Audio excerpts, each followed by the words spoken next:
Я ұстаз демекші, ұстаздар ұстатпай жүр. Бұрын жоғары оқу орындарына түсетін қыз жігіттердің көбі мұғалімдікті таңдайтын, ал қазір ұлы мамандыққа ұмтылыс азайды ма, әлде бала саны көбейді ме кім білсін, мектептерде педагог тапшы.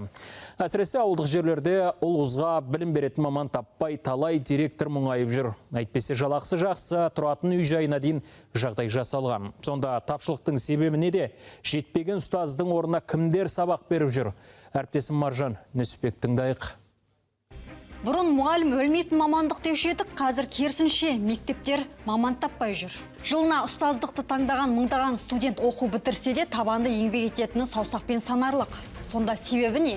Мадина қазір SMM менеджер оқу бітірген соң бір жыл мектепте жұмыс істепті, бірақ іште дайын болмағандықтан және жалақының аздығынан қызметін ауыстырған. Бізге тәжірибе жетіспейді, одан кейін мұғалімге артылған көп жауапкершілік, оның ішінде тек қана оқушылармен жұмыс емес, ата-аналардың да көңілінен шығу керек. Одан басқа қағаз бастылық бар, электронды күнделік бар, жүк болып бізге артыла береді. Сол себепті кішкене бұл жұмыстан басқа өзіме жақын дүниелерді іздеп көрейін деген оймен басқа салаға ауыстым.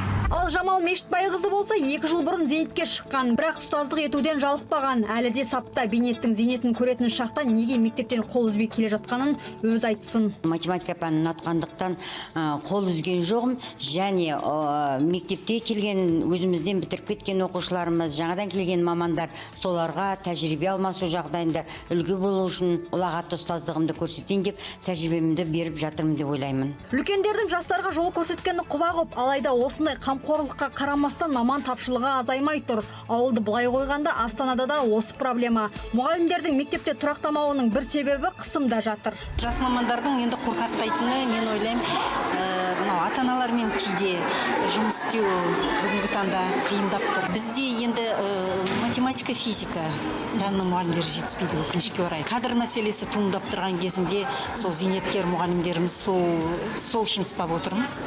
Жаңа айтып отырып қой, өйткені көбінесе бізде зейнеткер мұғалімдеріміз сол математика, физика пәнінің мұғалімдері. Білім саласының сарапшысы Айдос Жұманазар болса, жалақының аздығы жастардың бұл салаға келуін тежейді дейді. Ал тапшылықты жою үшін әр өңірді бөлек қарау керек деп санайды. Мысалға Түркістан облысында, Қызылорда облысында, Жамбыл облысында мұғалім тапшы емес. Тіпті ол жақта көп мұғалім.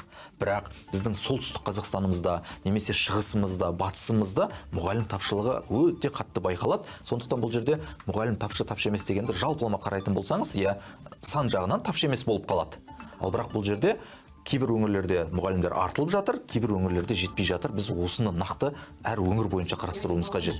Сандарды сөйлетсек, қазір елімізде 412 мың ұстаз еңбек етіп жүр. Биыл 48 мың студент педагог мамандығын алып шыққан.